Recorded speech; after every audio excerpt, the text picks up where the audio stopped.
Rodi, kalau kita paling kerja rodinya ya tugas, rebahan, menurunkan toleransi banget gak sih? Assalamualaikum warahmatullahi wabarakatuh. Waalaikumsalam warahmatullahi wabarakatuh. Asik, akhirnya kita ketemuan nih di pandemi kayak gini.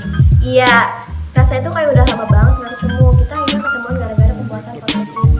Nah, iya tuh benar. Ngomong-ngomong nih, apa kabar Ananda lagi? Baik kan? Formal banget gue nanyanya.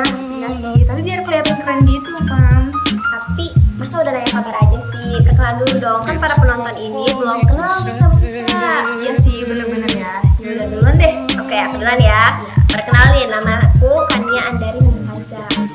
Panjang banget namanya, kayak mau buat KTP. Ya, nanti berapa bulan lagi buat KTP nih? Oh iya, bentar lagi nih ya, Ya pasti. benar. Panggilannya apa nih? Panggilan Kania lah, tapi biar lebih akrab nih aja. Sekarang Ananda Indira dipersilahkan. Baik, terima kasih Ananda Kania. Oke, nama aku Indira Ashifa, tapi aku mau ikutan lah punya nama akrab biar kayaknya. Apa nih namanya? Simpel aja sih, Dira. Gimana kalau misalnya selama podcast ini kata aku sama kamu itu diganti jadi Dira sama Nia? Oh boleh. Oh ya, balik lagi ke yang tadi. Nia yang nanya deh sekarang. Apa kabar nih Dir? Kalau buat Dira sendiri sih, alhamdulillah baik. Tapi kalau buat tugas-tugas kayaknya nggak pernah berjalan dengan baik ya. Parah sih, bener juga. Kadang kita nge-zoom tiap hari, tapi tugas mah tetap ngalir gitu aja. Lancar banget. Bener tuh, kayak nggak ada berhentinya kan? Ya, tapi nggak apa-apa. Kan maksud dari tugas itu baik, biar kita belajar lagi. Iya sih, apalagi pas pengumpulan tugas tuh ngelatih kita buat disiplin banget.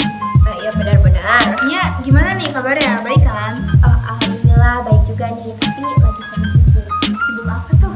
Sebenarnya sibuk rebahan sih. Ada ya sibuk rebahan? Iya dong ada.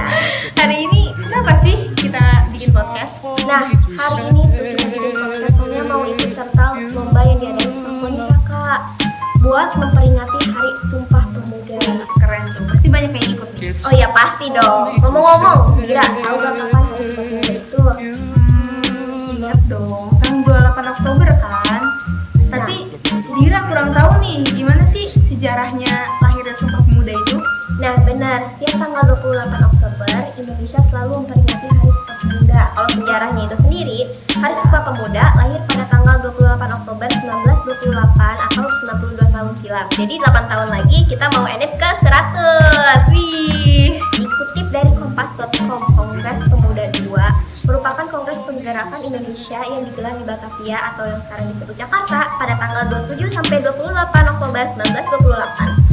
Kongres ini menjadi salah satu hari bersejarah yang dikenal karena telah melahirkan sebuah ikrar pemersatu bangsa Indonesia yang kini dikenal sebagai Sumpah Pemuda. mantap. Ternyata Nia udah nyiapin banyak riset ya buat podcast kali ini. Iya dong, harus riset. Gimana kalau misalnya kita bacain ikrar Sumpah Pemuda ini kalian? Oh ya, boleh. Dari aku ya. Iya. Pertama, kami putra dan putri Indonesia mengaku bertumpah dari yang satu tanah air Indonesia. Kedua, kami putra dan putri Indonesia mengaku berbangsa yang satu, bangsa Indonesia. Ketiga, kami putra dan putri Indonesia menjunjung tinggi bahasa persatuan bahasa Indonesia. Wih, merasa terpanggil nih jiwa nasionalismenya. Iya, mumpung lagi di vibe nasionalis ya. Dia mau berbagi sedikit pendapat nih tentang teks Sumpah Pemuda, apalagi yang teks di paragraf terakhir tentang bahasa Indonesia. Apa tuh? Itu loh, kan karena Hari Sumpah Pemuda ini menetapkan bahasa Indonesia sebagai bahasa persatuan. Menurut dia, apalagi setelah melakukan banyak riset itu ya, sejarah Sumpah Pemuda ini merasa terharu banget. Wah, bener banget sih. Sejarah Sumpah Pemuda itu menggambarkan betapa berjuangnya para pendiri bangsa untuk memerdekakan bangsa Indonesia kan. Ya iya, itu nyambung juga ke yang teks terakhir tentang bahasa Indonesia. Kan pada rapat itu tuh mayoritas Jawa ya, jadi Iya. sebenarnya Jawa bisa aja minta bahasa Jawa sebagai bahasa nasional. Tapi tahu sendiri, Indonesia lah yang menjadi bahasa pemersatu kita. Nah, itu nih ya yang menandakan para pejuang tuh sungguh ingin mempersatukan bangsa Indonesia. Jadi mereka tuh mengesampingkan egonya gitu agar bangsa Indonesia tuh bersatu dan merdeka. Nah iya, jadi terharu banget gak sih? Iya, Karena parah. mereka, kita bisa hidup seperti sekarang. Nah. Coba kalau zaman dulu, anak-anak seumuran kita itu pasti kayak lagi ikut perang, kerja rodi. Kalau kita paling kerja rodinya ya tugas, rebahan. Abis ngelakuin riset ini dia tuh jadi kayaknya jiwa nasionalisnya tuh kelihatan banget ya, sampai terharu gitu sama sejarah Indonesia ini. Iya dong, sebagai generasi milenial itu kita harus punya rasa jiwa nasionalis yang tinggi. Itu yang seharusnya tidak dipertanyakan lagi ya Bun. Benar. Nah ngomong-ngomong nih mengenai generasi atau pemuda milenial, Dira punya highlight sedikit nih. Apa tuh, boleh dikasih tahu? Generasi milenial itu kan lahirnya deket banget ya sama teknologi. Nah jadi banyak banget nih orang seumuran kita tuh udah akrab atau melek banget sama teknologi. Apalagi ada beberapa orang yang benar-benar bisa lepas dari gadget itu. Sebenarnya gadget itu juga membawa dampak positif dan negatif tahu ke generasi Indonesia yang sekarang tuh. Waduh, maksudnya bagaimana tuh? Di era yang sekarang banyak banget nih anak muda Indonesia yang terpaku sama gadgetnya karena mereka nggak tatap muka secara langsung. Terus mereka tuh kayak jadi banyak yang salah gunain gitu. Menurut Dira itu tuh menurunkan rasa toleransi banget gak sih? Oh iya benar sih, setuju. Pemuda zaman sekarang itu ya banyak yang terlalu sibuk sama dunianya masing-masing di sosial media, sampai beberapa ada yang kesannya apatis sama negara sendiri, meski nggak semuanya kayak gitu. Nah itu sih yang Dira maksud. Pemuda zaman sekarang tapi kalau misalnya dilihat dari sisi positifnya banyak loh ide-idenya tuh yang di luar kepala. Oh iya, setuju. Contohnya tuh kayak aplikasi pembelajaran itu yang ikonnya berwarna biru.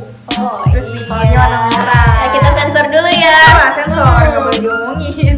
Aplikasi itu tuh ngebantu siswa-siswi banget yang mau memperdalam pelajaran kan. Iya. Apalagi di masa pandemi kayak gini yang semuanya serba online. Iya, kita online semua dari pelajaran, terus ke pekerjaan juga. Sama kita aja buat podcast ini awalnya bikin naskahnya itu pakai Google Docs sambil teleponan. Bener-bener malah jadi buka kartu kan nih. Iya benar. Oh ya, menurut Dira nih, apa sih yang dilakukan pemuda milenial buat memperingati Hari Sumpah Pemuda ini?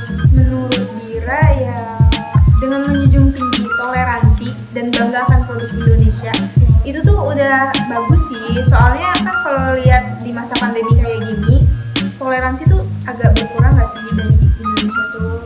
Oh iya benar banget, banyak kayak bertebaran komentar jahat di sosial media. Bener-bener. Menurut Nia nih, ada nggak sih cara biar rasa nasionalisme itu tertanam lagi gitu di diri kita?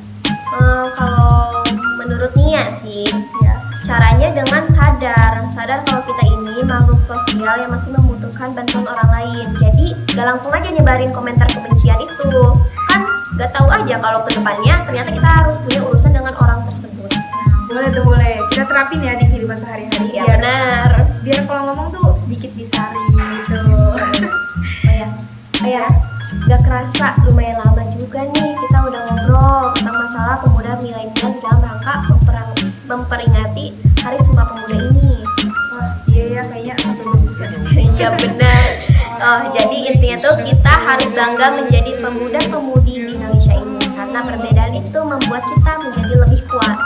Nah, dari perbedaan itu yang harusnya membuat kita lebih bersatu. Mengingat Indonesia itu memiliki 652 bahasa dan 1340 suku yang nantinya kita juga tetap harus menjunjung tinggi bahasa persatuan, yaitu Bahasa Indonesia. Ada zaman. Jujur tuh paling dulu. Ada jadi malu. Oke nih. Sepertinya kita udahin aja ya, Dir. Iya, Podcastnya. kayaknya udahin aja, udah lumayan lama. Ya, baik para pendengar dan penonton sekalian, terima kasih telah mendengarkan podcast ini. Mohon maaf bila ada kesalahan, tolong dimaklumkan.